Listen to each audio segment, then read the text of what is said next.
Je suis Christelle Célis, sorcière multicasquette, créatrice de Ma vie de sorcière et du Coven Initiation. Ici, pas de travail de surface, je t'invite à faire de la magie en invitant ton âme à agir, à regarder véritablement qui tu es, le monde qui t'entoure dans toutes ses formes et dimensions et créer ainsi ce que tu veux vivre. Seule ou accompagnée, je m'engage à vulgariser l'énergétique et la sorcellerie avec des conseils, des retours d'expérience et des outils de sorcière. Et si tu veux aller plus loin, je t'invite à cliquer dans la description de ce podcast sur le lien du Coven Initiation qui sera parfait pour toi si tu veux développer tes intuitions, enrichir tes savoirs exotériques, rencontrer des sorcières passionnées comme toi afin de connecter à cette magie unique que tu as en toi. Et c'est parti pour l'épisode du jour. Bonjour à tous, bienvenue dans l'épisode du jour de Ma vie de sorcière. Je suis Christelle Célis et on va continuer notre petit chemin tranquille pilou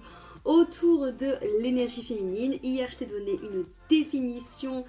assez vaste de qu'est-ce que l'énergie féminine, à quoi elle correspond. Et aujourd'hui, on va regarder c'est quoi l'origine de la rupture, l'origine de la dénigration, l'origine de la répression, l'origine du manque de respect de cette énergie. L'origine, la rupture, c'est ce qui correspond le mieux en fait. Qu'est-ce qui a fait en sorte qu'on a totalement coupé avec notre énergie féminine. Alors clairement on va parler aussi de l'Inquisition, hein. on va pas se leurrer parce que ça a été l'une des origines de ce point de rupture avec l'énergie féminine, du moins que de cette croyance que l'énergie féminine est quelque chose de dangereux, parce que tout simplement si tu étais dans cette énergie féminine comme j'ai pu te l'expliquer hier, tu te retrouvais soit torturé, soit brûlé, soit noyé, voilà, plein de choses qui n'étaient pas très sympathiques. Donc, pour rappel,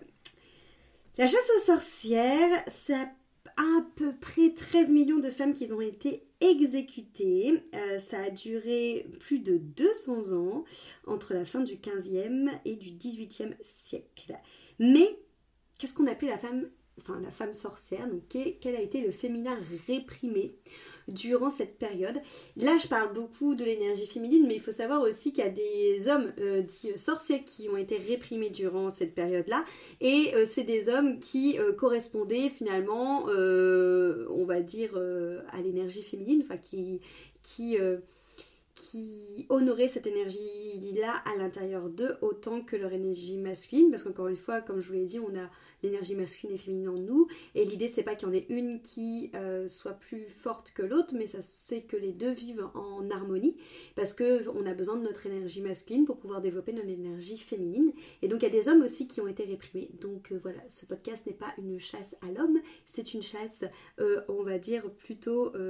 à l'énergie masculine massacrée, qui est beaucoup associée notamment à beaucoup de points du patriarcat. Donc là, on va parler de l'Inquisition. Il faut savoir que du coup, à l'époque, tu étais un féminin qui pouvait être réprimé si tu vivais en retrait de villages ou de civilisation humaine, on va dire. Pourquoi ? Parce que l'énergie féminine, quand je te l'ai dit, c'est une énergie qui a besoin d'être en contact avec la nature, d'être en contact avec les cycles de la nature, et qui est aussi beaucoup dans l'intuition, un peu côté éponge, tu vois, qui sait remarquer les intuitions, les émotions des autres. Et ça pouvait être du coup à l'origine de certains, alors je dis pas que c'était pour tout le monde, mais des fois on pouvait avoir besoin d'être en nature et de vivre en nature simplement pour pouvoir se ressourcer, pouvoir être plus connecté à cette nature. Et bien déjà ça pouvait être un signe de féminin réprimé, tout ça parce que tu ne voulais pas rentrer dans la case du village. Et si tu étais une femme pareil qui n'était ni mariée ni et qui était vieille, donc ménopausée, tu pouvais être aussi un féminin réprimé. Pourquoi ? Parce que, entre guillemets, du point de vue de l'église à cette époque-là, qui était associée, on va dire, à l'opposé de cette énergie, c'est que tu ne servais plus à rien. Or, il faut savoir que dans les tribus amérindiennes, c'est les femmes justement qui sont ménopausées, qui sont les femmes les plus sages, parce que c'est celles qui ont la plus de sagesse. On se souvient que la sagesse, je vous l'ai dit hier, c'est l'une des mots-clés qu'on va associer à l'énergie féminine, parce que ce sont des femmes qui ont de la sagesse sur le cycle de la vie, sur leur cycle à elles, voilà, et qui sont vraiment considérées comme étant la femme sage, la femme qui détient tous les secrets de la vie. Et donc à cette époque-là, ce n'était pas du tout le cas. Alors que, encore une fois, cette énergie féminine, on sait par rapport à ce que je vous ai dit hier, qu'elle a besoin de se retrouver en solitude, de se retrouver connectée à la nature, de se retrouver connectée aux animaux, de se retrouver connectée à elle-même, de pouvoir se connecter aussi au cycle en règle générale. Donc ça n'a rien à voir avec le fait de faire de la sorcellerie, hein, c'est juste d'avoir besoin d'introspection pour pouvoir notamment mieux se connaître et se ressourcer. On sait aussi, je vous l'ai dit hier, que l'énergie féminine, c'est une énergie qui va puiser sa sagesse aussi dans la nature, notamment en étudiant, alors c'est pas une obligation pour tout le monde, mais en étudiant en effet les bienfaits de la nature et des plantes pour pouvoir se soigner. Gros problème au moment de l'Inquisition, à partir du moment où tu utilisais la médecine des plantes et que tu n'utilisais pas la médecine associée à l'église, déjà la médecine des plantes était associée d'une médecine de pauvre, une médecine un peu de débile, j'ai envie de dire, parce que c'était associé aux païens et à cette époque-là, ils considéraient que c'était les gens pauvres, illettrés et donc bêtes qui croyaient qu'ils étaient païens. Or non, du coup, donc déjà ça c'était aussi une autre raison pour persécuter ces femmes. Et il faut savoir aussi que ce qu'on appelait sorcières au moment de l'Inquisition, c'était des femmes qui étaient vraiment à l'écoute, comme je t'ai dit, de leur cycle, mais qui prenaient vraiment soin d'elles, de leur cycle, de leur corps, qui n'avaient aucun tabou sur leur corps et qui avaient au contraire une sensualité, une sexualité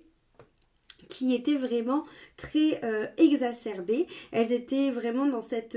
quête d'accueillir leurs émotions, d'accueillir leur vulnérabilité, d'accueillir leur sensibilité, d'accueillir leur sensualité et ne voyaient pas ça comme quelque chose de vulgaire ou quelque chose de déplacé, mais c'était juste un chemin pour apprendre à mieux se connaître et à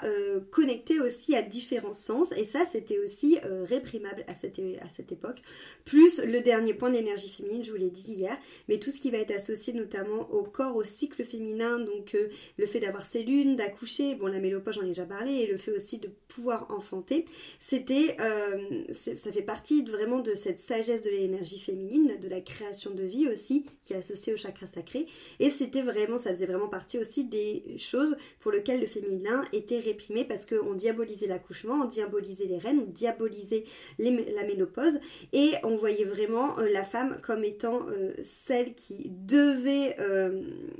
être un objet sexuel ou qui devait créer une descendance à son mari, et après basta, ça s'arrêtait là. Donc on a vraiment objectisé toute ce partie sacrée, on va dire, du féminin. Donc clairement toute cette période là a fait énormément de mal à l'énergie féminine, notamment aussi par la peur du savoir des femmes à cette époque, parce que comme je vous l'avais dit, c'était un savoir qui était vraiment transmis et c'était vraiment un savoir qui était relié à la nature. Or, la partie de ce savoir était vraiment instinctif, intuitif, et du coup c'était compliqué à transmettre, compliqué à expliquer, tout simplement parce que c'était inné chez ces femmes et ça faisait vraiment partie de cette énergie-là. Et en fait, ça a frustré à cette époque-là beaucoup tout ce qui va être tourné autour du patriarcat, de l'Inquisition et de l'Église, qui eux avaient instauré que l'apprentissage venait de l'extérieur par un maître, par l'école, par la médecine, par l'Église, et que ça pouvait pas venir d'une autre source. Donc il y a eu vraiment aussi un conflit d'intérêts par rapport à ça. Il y a eu aussi cette énergie féminine, comme je te l'ai dit, qui est beaucoup connectée au cycle, et par les cycles, on parle aussi du cycle de la lune, mais aussi du monde invisible. Et c'est vrai que cette énergie féminine, comme je te l'ai dit, elle va être beaucoup connectée notamment au troisième œil, j'ai parlé hier des chakras, à tout ce qui va être intuition mais subtile, donc c'est-à-dire le fait de pouvoir ressentir des énergies, de pouvoir communiquer éventuellement avec des ancêtres, de pouvoir travailler avec ses rêves, de pouvoir justement recevoir des messages parfois de ses guides, là où on va avoir une énergie masculine qui au contraire va être connectée plutôt au soleil, à la vie, à la force, et qui va vraiment être vue comme une énergie qui va être de survie, j'ai envie de dire, pour la société, parce que le soleil permet de faire pousser la nourriture, de nourrir du coup la famille, la lumière est essentielle, on va dire, pour vivre. Et donc c'est vrai qu'il y avait aussi une sorte de dissonance entre ces deux énergies, alors qu'en vrai on les a opposées alors qu'elles sont clairement complémentaires, hein, et que ça n'a rien à voir. Donc voilà, il y avait vraiment aussi de toute cette notion, je dirais, d'incompréhension autour de l'énergie féminine qui pouvait faire peur. Et c'est vrai que à cette époque-là, clairement, c'était, moi ça me fait doucement rire, parce qu'il y avait cette notion où on voyait, où l'Église prêchait que les femmes étaient vues comme étant une menace, comme étant des objets du diable et comme étant inférieures. Or, on se rend compte aussi qu'ils avaient tout un discours sur le fait qu'on devait avoir peur de la femme parce qu'elles avaient des pouvoirs qu'elles ne comprenaient pas, un savoir qu'elles ne comprenaient pas parce qu'elles se vidaient de son sang tous les mois et qu'elles ne mourraient pas. Et que du coup il y avait une sorte de diabolisation, de tyrannie autour de la femme parce qu'ils ne la comprenaient pas. Et moi à chaque fois que je me dis mais comment est-ce qu'on peut avoir comme manière de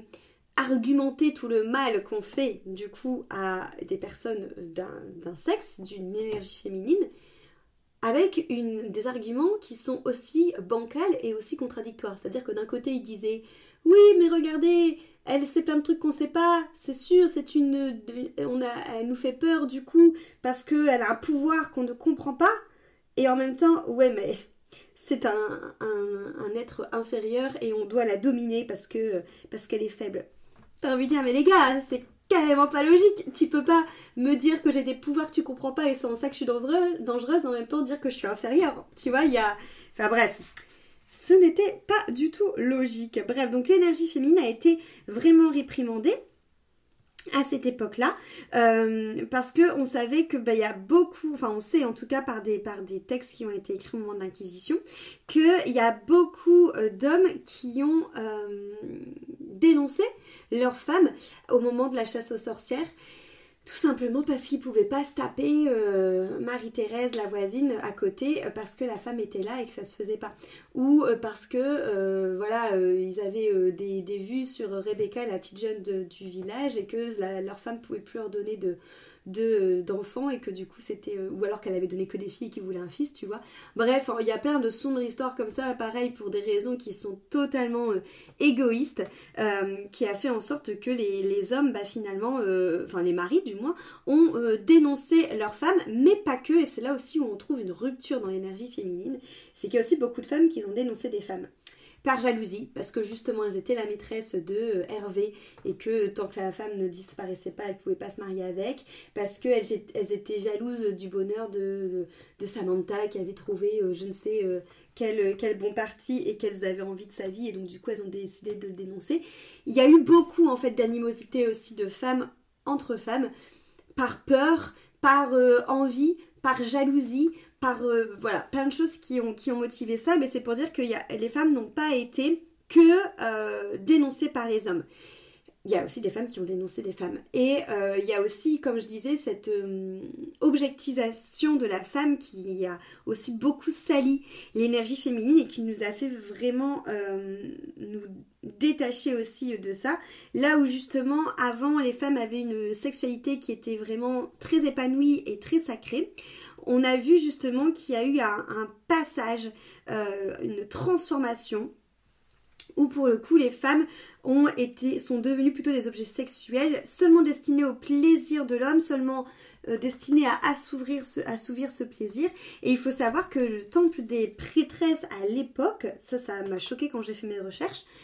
ont été transformés en temple de prostitution. Donc on voit vraiment qu'il y a eu quelque chose qui a été changé, notamment parce que il y avait toutes ces images où on associait la femme au démon, par le rapport à son corps, par le fait qu'elle se guérisse avec des plantes, par le fait qu'elle travaillait avec une médecine qui était sacrée, par le fait, comme je disais, qu'elle perdait du sang avec ses lunes tous les mois et que rien ne changeait. Bref, elle a été vraiment stigmatisée. Et cette peur de la femme, cette peur de l'inconnu, on va dire, combinée à cette soif du pouvoir, a vraiment eu un résultat clairement terrible et sur le massacre de masse qu'on a eu autour des femmes, mais aussi sur le fait de totalement se couper de cette énergie féminine parce qu'on a associé l'énergie féminine comme étant quelque chose de dangereux, comme étant quelque chose de sale, comme étant quelque chose de diabolique. Et cette période a aussi, je dirais, eu énormément de conséquences sur la manière où nous vivons en tant que femmes aussi aujourd'hui. Parce que c'est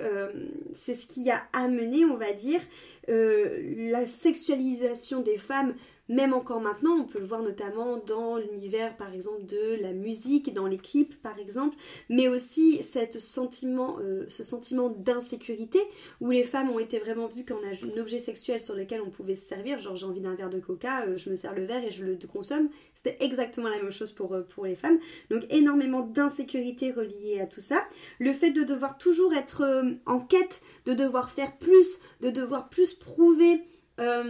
son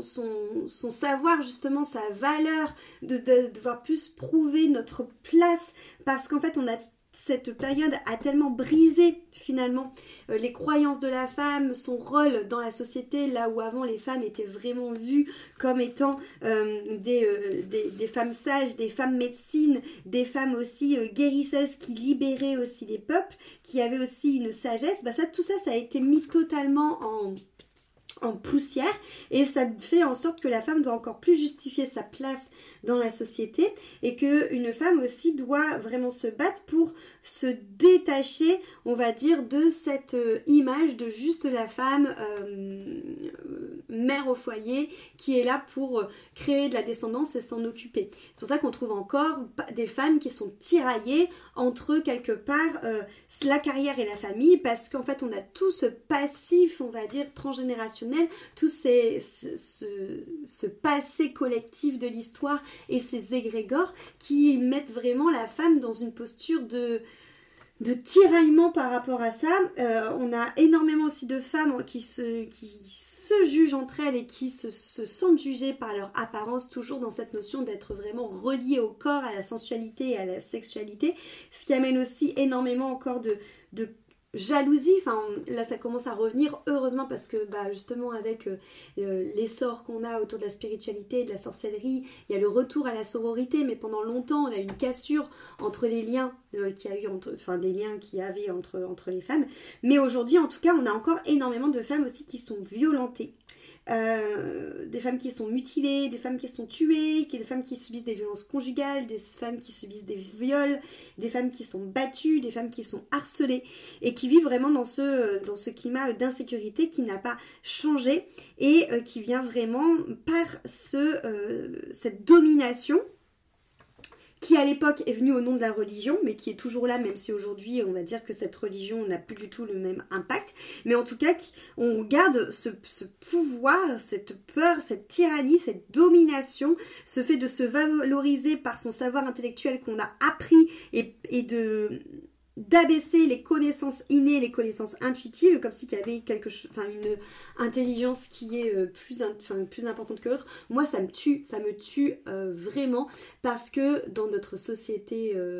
actuelle, et heureusement ça change, mais notamment le système scolaire, on sait que ce qui est beaucoup valorisé, c'est le fait de savoir réciter ce qu'il y a dans les livres, donc on va dire en fait le savoir très mental du fait d'apprendre, sauf qu'il y a d'autres intelligences, et en fait on va te dire ok, tu sais apprendre quelque chose par cœur et me le recracher, ou tu es intelligent, ou tu sais raisonner parce que ton cerveau marche bien et tu as une logique, ou tu es intelligent. Par contre l'intelligence émotionnelle, l'intelligence relationnelle, ça, on ne le prend absolument pas en considération, et ça rejoint ce que je vous ai dit la semaine dernière, notamment sur l'hypersensibilité. Moi ça me tue, parce que pour moi l'hypersensibilité c'est de l'intelligence émotionnelle, et aujourd'hui plutôt que de voir ça comme une intelligence émotionnelle, on fait croire aux gens que c'est en fait une tare, que c'est quelque chose de compliqué de vivre avec, que c'est quelque chose qui va nous pourrir la santé et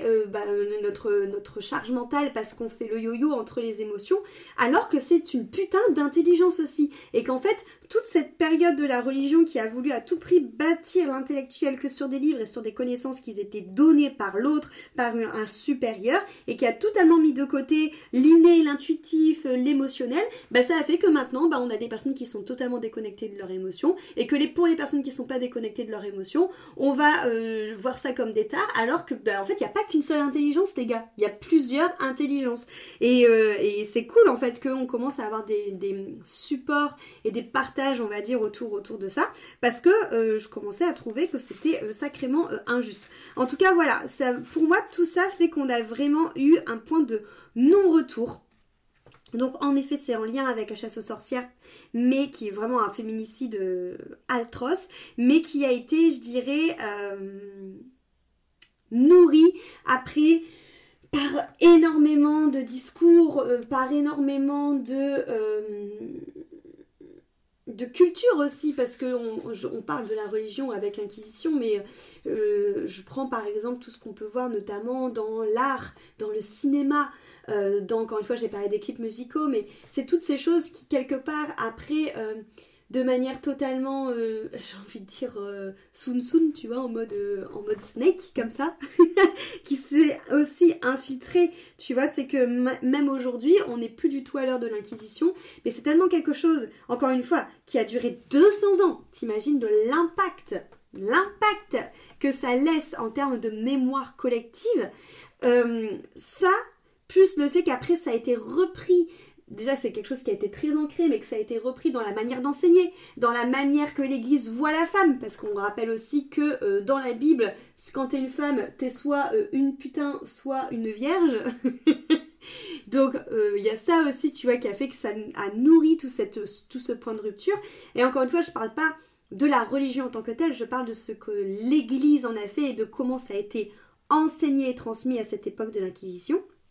Ce qui est bien différent, parce que crois-moi que le discours n'a rien à voir quand par exemple tu lis Anna, grand-mère de Jésus, qui est reliée du coup à Jésus et à tout ce que on peut parler de Dieu en règle générale, et quand tu vois après ce qui s'est passé, le discours que l'Église a pu avoir plus maintenant, mais avant à l'ancienne, l'Inquisition et tout, clairement il y a un gouffre, il y a clairement un gouffre, et je pense que c'était vraiment une quête de pouvoir, comme j'ai dit, une peur, plus après qui a été reliée par les gens du pouvoir qui voulaient garder ça, parce qu'une fois qu'on a le pouvoir on a envie de le garder, plus après encore une fois tout le côté on va dire culture et médias qui s'en ont aussi appropriés. J'avais vu passer un reportage sur Blast sur la place du cinéma, justement sur notamment la culture du viol, et c'est hyper intéressant aussi de se rendre compte de ça. Enfin bref, en vrai on pourrait en parler pendant 1000 ans de tout ça, parce que je veux dire c'est quelque chose, là on parle du point de rupture, mais c'est quelque chose qui a vraiment été ensuite nourri par différents pans, et que cette domination masculine d'énergie, attention je répète, d'énergie masculine massacrée, d'accord, parce que ne mettons pas toutes les énergies masculines dans le même sac, ça a vraiment implanté un climat d'insécurité, un climat de violence envers la femme, et entre les femmes entre elles, un climat de jalousie et un climat de compétition. Donc voilà, c'est vraiment important de comprendre en fait que c'est quelque chose qui a une origine, mais qu'au-delà de cette origine, c'est quelque chose qui a été nourri vraiment au fur et à mesure, où il y a eu un climat de panique et de peur qui a fait vraiment que ça s'est aussi brisé entre les femmes, parce que certaines femmes dénonçaient aussi d'autres femmes pour pouvoir elles se protéger, et que voilà, c'est vraiment tout ça qu'on doit renouer. Au-delà de renouer avec notre propre énergie féminine, c'est aussi de renouer avec cette harmonie entre le masculin et le féminin, et aussi cette harmonie entre toutes les femmes. Parce que ça a engendré beaucoup de stigmates, beaucoup d'abominations, beaucoup de blessures, et qu'il y a un énorme travail de guérison à faire chez toutes les femmes et tous les hommes de ce monde, parce que les hommes ont aussi, je dirais, les traces de ce qui s'est passé à ce moment-là, et c'est un travail à faire pour soi, même si on n'a pas vécu, je dirais, de violence ou de viol dans cette vie-là, on emporte quand même les mémoires. On emporte les mémoires par le transgénérationnel, on emporte les mémoires par le collectif, on emporte les mémoires par les restes de cette domination, par les restes de cette peur, par les restes de ces abominations qui se trouvent encore dans notre société. Et donc c'est le travail du féminin, de renouer avec cette énergie féminine, c'est vraiment, j'allais dire un cadeau, mais c'est vraiment ça, c'est au-delà d'un cadeau, c'est vraiment, je pense, une étape de guérison fondamentale pour toi, mais pas que. Pour toi, pour ton histoire, même si toi, consciemment, t'as pas l'impression d'avoir vécu quelque chose, mais pour venir nettoyer l'égrégore, pour venir nettoyer le collectif, pour venir nettoyer le transgénérationnel qui a de l'impact sur toi. Et ça a aussi un travail que tu fais pour toi, mais aussi pour les autres femmes, pour l'essence de l'énergie féminine, pour ce pouvoir du féminin qu'on retrouve un petit à petit, doucement mais sûrement, mais qu'il faut continuer à nettoyer, et aussi pour les hommes, parce qu'encore une fois, cette énergie féminine est aussi portée par les hommes, et le fait de totalement couper avec l'énergie féminine, de totalement couper aussi avec une grosse partie de l'énergie masculine, parce que c'est pour ça que je vous parle bien de l'énergie masculine massacrée. L'énergie masculine massacrée, c'est cette énergie de domination qui se sent en danger et qui a besoin de faire du mal à l'autre pour exprimer son point de vue. L'énergie masculine sacrée n'a rien à voir avec ça, parce que l'énergie masculine sacrée, c'est le yang dont je t'ai parlé hier, c'est une énergie de sécurité, c'est une énergie de cadre, c'est une énergie d'autorité, certes, mais juste pour se sentir en sécurité, juste pour pouvoir faire valoir sa manière de penser, mais sans violence, sans domination et sans le fait de mettre de l'ego finalement dedans. C'est quelque chose qui va partir d'un espace beaucoup plus aligné, beaucoup plus juste, et qui ne part pas d'un espace de peur tout simplement, mais qui part plus d'un espace de respect de soi. Ça, c'est l'énergie masculine sacrée qui a totalement été entachée par l'énergie masculine massacrée. Donc, au-delà d'avoir fait du mal à l'énergie féminine, ça a fait aussi beaucoup de mal à l'énergie masculine, tout ce qui s'est passé. Ça a fait du mal à l'énergie féminine, ça a transformé l'énergie féminine, parce que l'énergie féminine, depuis tout à l'heure, je te parle de cette énergie, que tu as compris, reliée à l'intuition, à la sagesse, à la maternité, au fait d'être libre dans son corps, dans sa sexualité, tout ça. Ça, c'est l'énergie féminine sacrée, mais ça a transformé l'énergie féminine sacrée en énergie féminine massacrée, avec justement qui part aussi d'un espace de peur, avec cette besoin de compétition, de jalousie, d'envie, de ce côté un peu harpie et hystérique qui découle en fait de toutes ces peurs qu'on a eues pendant l'Inquisition, tout comme cette Inquisition a transformé l'énergie masculine sacrée en énergie masculine massacrée. Donc voilà, donc c'est un vaste programme qu'on va faire ensemble cette semaine autour de cette énergie. D'ailleurs, par rapport à ça, et si tu ressens par rapport à tout ce que je te dis, cette envie de plus connaître ton énergie féminine et de transformer cette énergie féminine et de venir la guérir, parce que tu as compris en écoutant ce podcast l'importance de guérir cette énergie féminine, il y a une retraite que j'organise en présentiel à Cézac, donc c'est près de Bordeaux, qui s'appelle l'éclosion des déesses, qui a lieu le week-end du 22 et 23 mars, donc en même temps que le printemps. C'est totalement volontaire. Le but de cette retraite, c'est une retraite tournée autour du féminin sacré. Ça va être une retraite de transformation dédiée à la renaissance de ta féminité. C'est-à-dire que le but de cette retraite, ça va être de te permettre de renaître à toi en tant que femme, en venant libérer les blessures, les traumas que tu auras pu vivre toi, peut-être dans ton expérience de femme, dans ton corps, dans ta sexualité, dans ta maternité, dans ta fertilité, dans ta féminité tout simplement,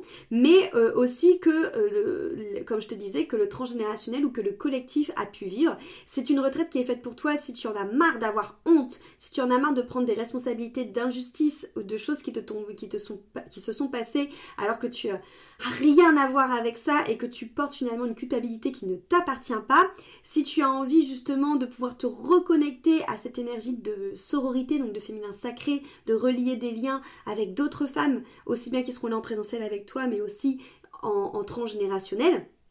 de pouvoir venir libérer les blocages, les expériences, les blessures et de reconnecter à notre énergie féminine et de pouvoir renaître à cette énergie féminine en la guérissant et en libérant des blessures. Et on sait qu'on porte toutes énormément de poids, énormément de blessures par rapport à ça. Donc c'est une retraite qui va mêler chamanisme, qui va mêler hypnose parce qu'on va faire un soin rebirth, c'est-à-dire un soin où tu vas revivre la naissance, mais là dans le but c'est de vivre la renaissance en tant que femme. Donc c'est vraiment une méthode qui est très puissante,